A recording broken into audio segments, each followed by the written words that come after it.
Hey, welcome back, peeps. Welcome back to the channel. This is part 6 of our 3 degree of freedom motion simulator platform top frame build. Now, what the doctor's done is we've just finished our front connection to our motors, okay? We made up these brackets. This is a good time now, guys, to get this stuff painted so it can all get dry and set before we put this stuff all back on our top frame, right? So this is how I've done those brackets. I've just done them in a gloss black, cleaned them all up first with my sanding flap disc, got everything back to the metal, used my etch primer, and then I've whacked 2 coats of black gloss on those. Now, colours I'll leave up to you.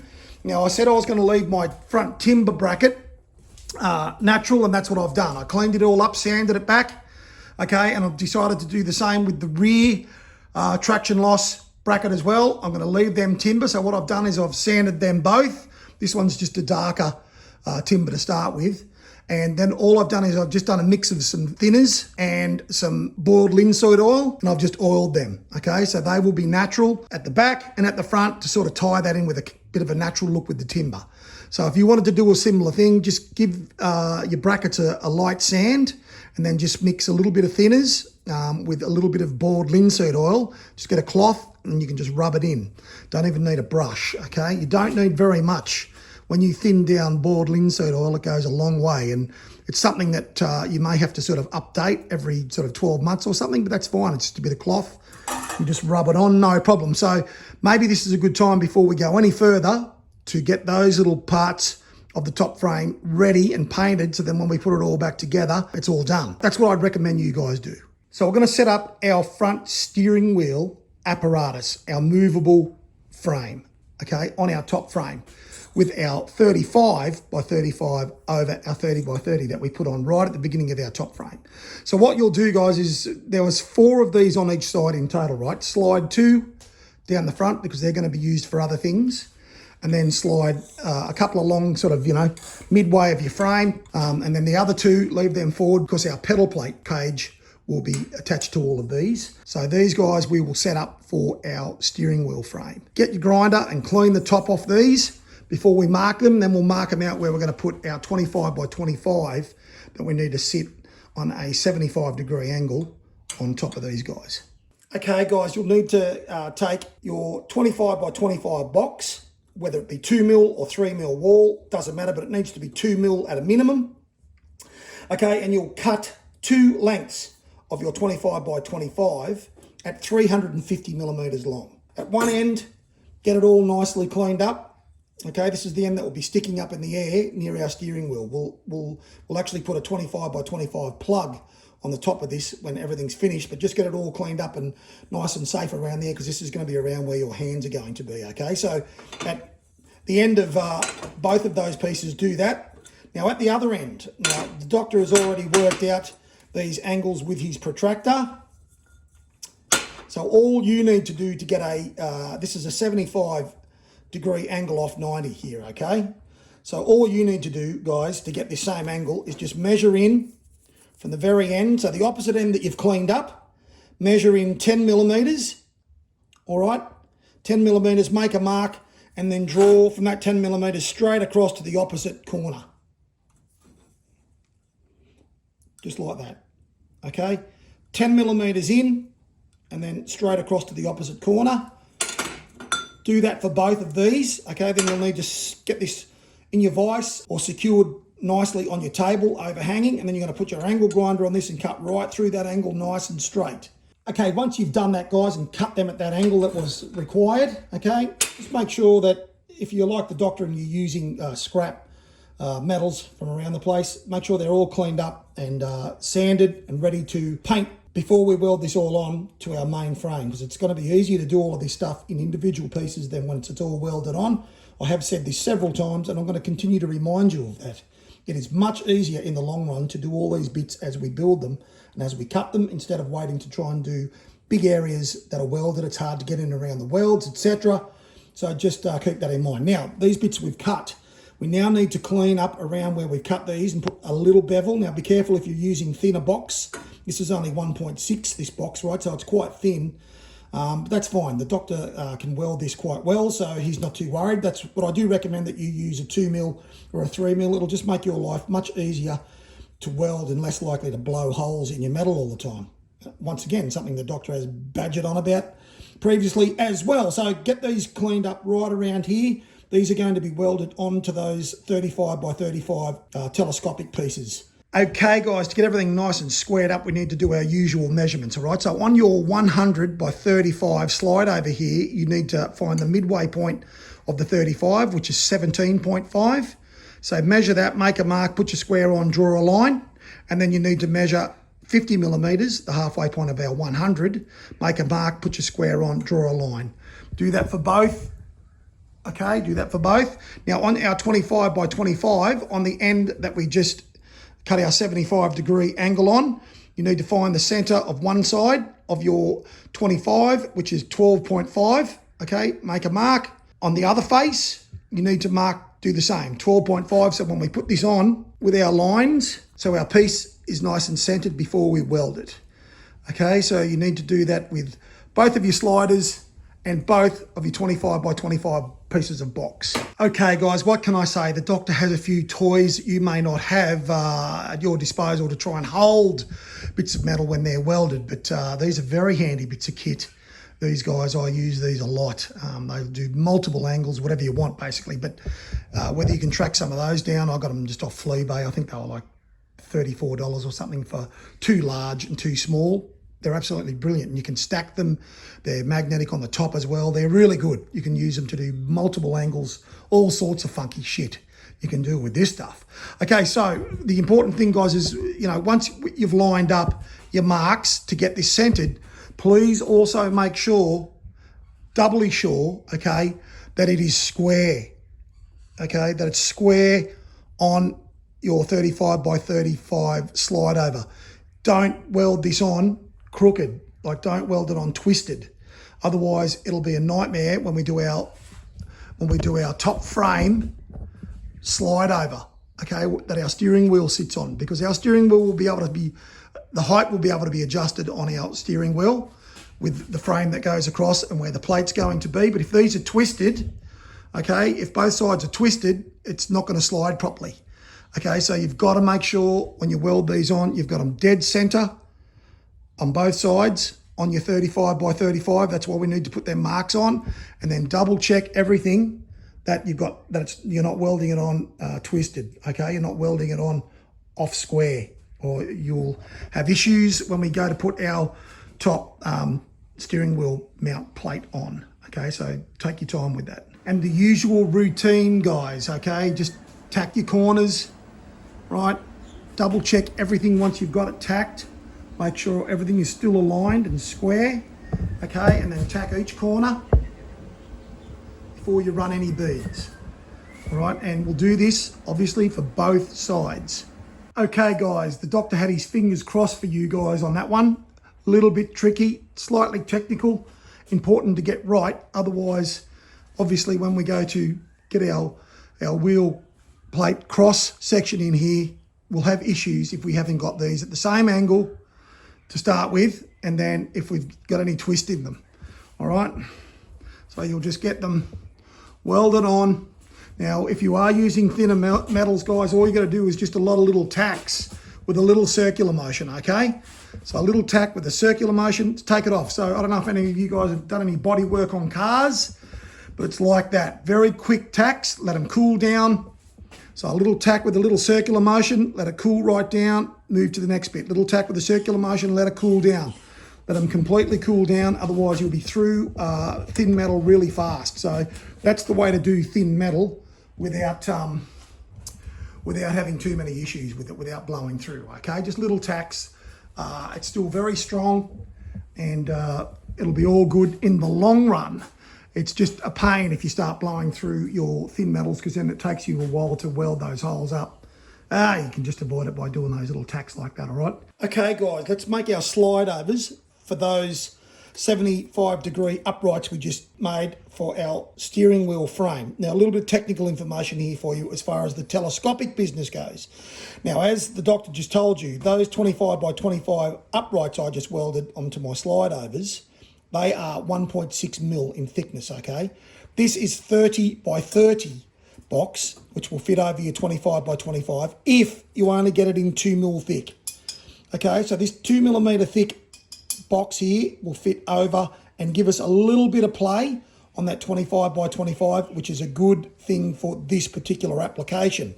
We could get 2.5 mil in this, okay, and it would still slide over that 1.6 25 by 25, but it would be a really tight fit over, and it's not going to allow any grace if any of your angles gone out when you welded, or there's a little bit of side play on those uprights, as you would have seen, because they're welded onto that 35 by 35 over our 30 by 30 frame, and they move around a bit. So don't go thicker than 2 mil on your 30 by 30. That's going to be the slide overs now for that 25 by 25.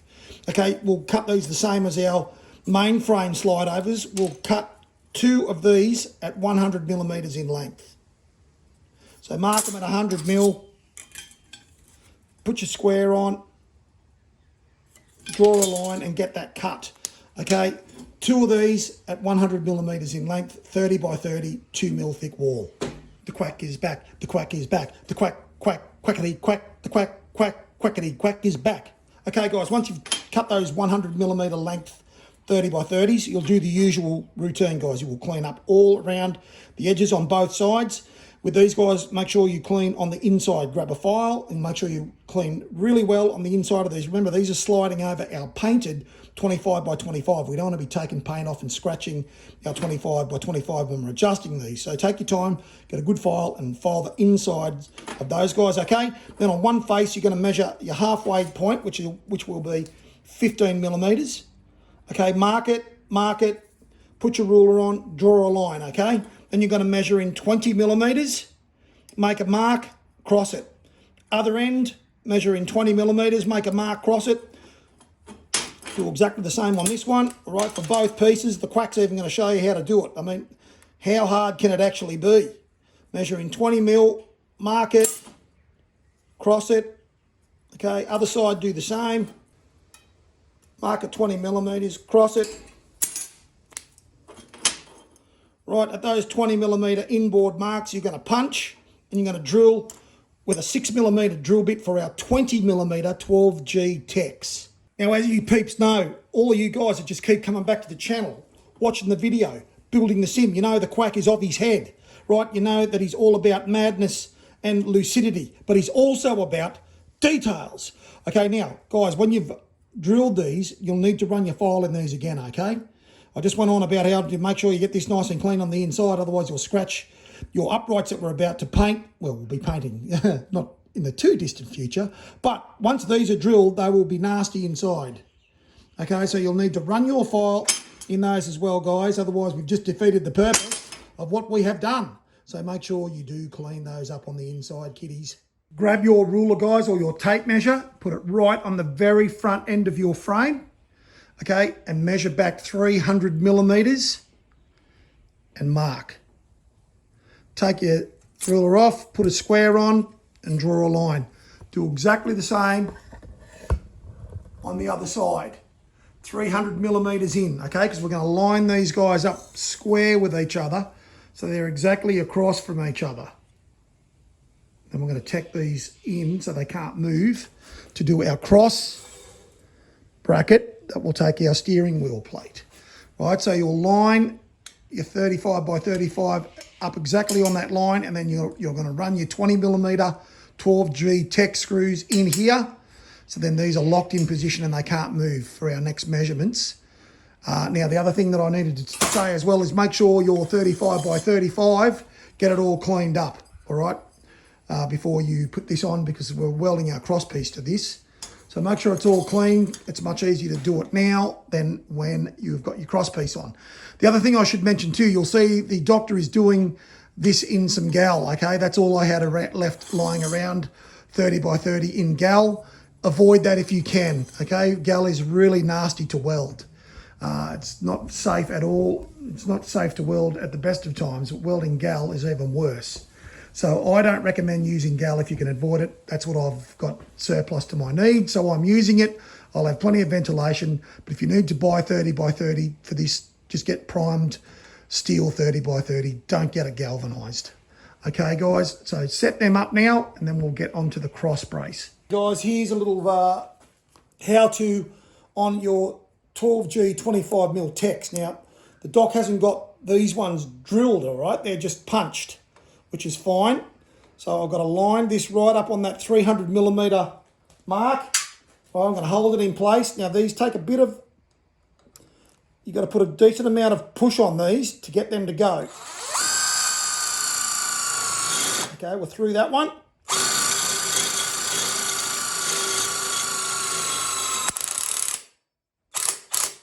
Okay, see that? Once it started to bite, I stopped. I didn't keep driving it, and then it was little drives to get it the rest of the way through. I've talked about this in the past, about how you can overcook these so easily and wreck your thread you've just made and strip your screw, okay? All right, this side's got to go in there.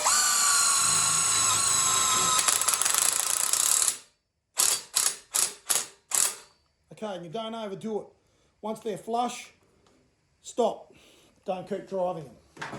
All right, so they're now secured both sides. Now, another very handy piece of kit, guys, that you should grab is an angle checker.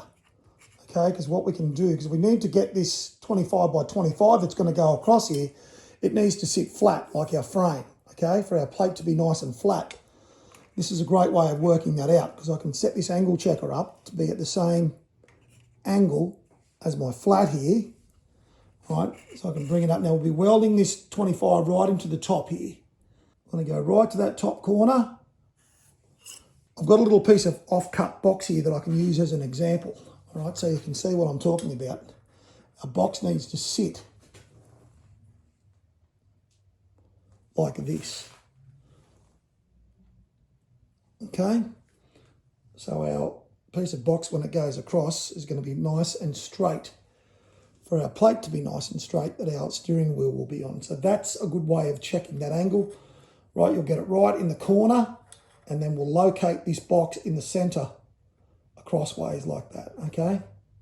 So it'll basically be set right on this edge here. The corner of our box here will be set on that edge. That's where we'll weld it.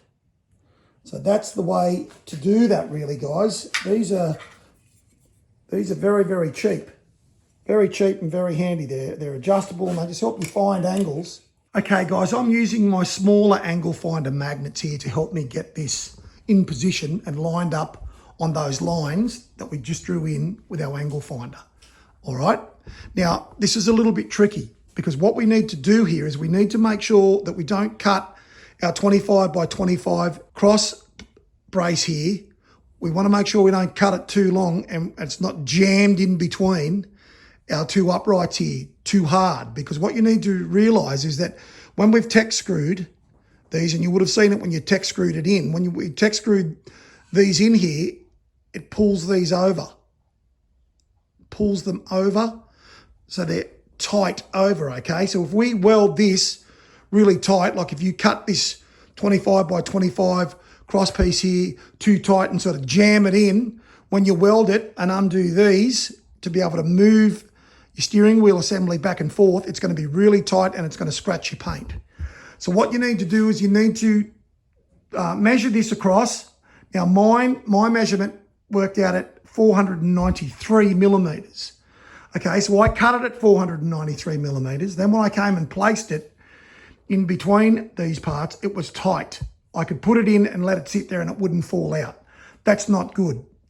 We want it a bit loose, because what we're going to do is, now not too loose, I just put my sanding flap disc on one end and I kept taking a bit of material off until I sat it in and it was loose in between the two a little bit, right? It's got probably 0.5 millimeter to 1 millimeter play, okay? Because what we're going to do is once we've welded one side, or once we've tacked one side in position, right, we're going to take these tech screws out of this side. So then this can then have some relief and come back on to our 25 by 25 here. So then there's not the tension on those uprights when we weld it. So hopefully you understand what I'm saying there. Okay, don't cut a piece that you have to sort of like jam in, that's tight in between these two pieces, and then weld it when they're tech screwed. Otherwise, this whole assembly is going to be really tight to move back and forwards. It might even jam and you might not even be able to move it. So you need to make sure you've got a little bit of play in your steering wheel plate 25 by 25 bracing here, a little bit of play, 0.5 millimetre to 1 millimetre. So then you can tack one side, right? And then you'll undo these screws on this side. So then this can sort of come back in and it'll just give the whole thing the relief it needs to be able to slide freely. So the doctor's going to do that now and show you what he's talking about. So peeps, the doctor's going to get in the shot. It's a rare shot of the doctor. But I'm really hoping you guys have had a win on this. Now, if you followed my directions, then you shouldn't have any issues with any of this being nice and movable, okay? A whole lot. I cannot emphasize enough the importance to allow yourself some clearance in this piece when these are tech screwed into position, okay? Give yourself about 1 millimetre gap on one side of this 25 by 25. Tack it one side, all right, then take your tech screws out. This will then have relief, okay? Let it come into that 1 millimetre gap, tack it, then once it's tacked into position, what I would be doing is taking it off, right? And then you can take it to your vise or your table, okay? And then you can go around and you can weld it all in earnest. Now this was a bit of a bugger to weld because I'm welding into gal, right? Gal is extremely volatile when you weld it.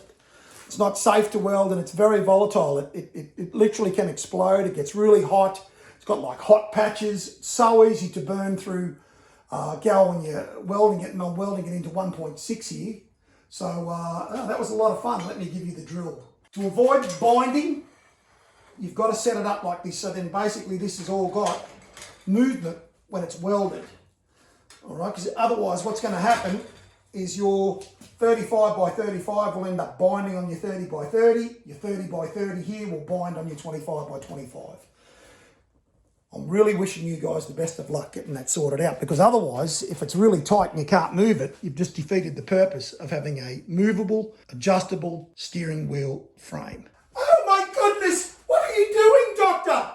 I don't know, nurse. We're about to find out. Hopefully, we won't find out the hard way.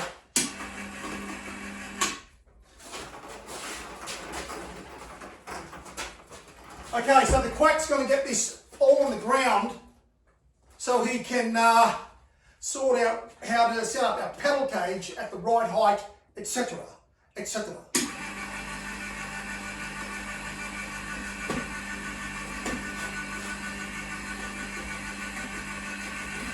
Bending the knees, bending the knees.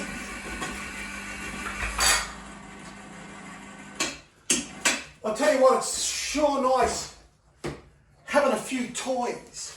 Okay guys, that's it. I'm going to get this set up now with the seat frame on this so I can work out where we need to mount our shifter, because our shifter needs to be mounted on our seat, because when we move, we want the shifter to move with us. So that's going to be happening. I've ordered a button box as well that I'm going to have set up on this. I think on this side. I need to get some peripherals on this side to keep the weight a little bit better balanced. So I'm going to get my seat on this. Going to get that shifter attachment sorted out. I've got a Fanatec Club Sport 1.5 coming with the Fanatec direct drive as well. So few things to fiddle with, guys, to get sorted for you guys. Thanks very much to everyone who's watching the channel, who's following the build. Keep powering on, guys. I hope you're getting it done. Not too far off actually being able to use this damn thing and have a bit of fun. So, a bit of painting to do, etc. as well. We'll see you guys in the next one, which will be part 7 of the top frame build. A few parts to this top frame. But anyway, I'm having fun. Hopefully you guys are. Thank you to everyone who subscribed. What a bunch of legends. And we'll see you in part 7.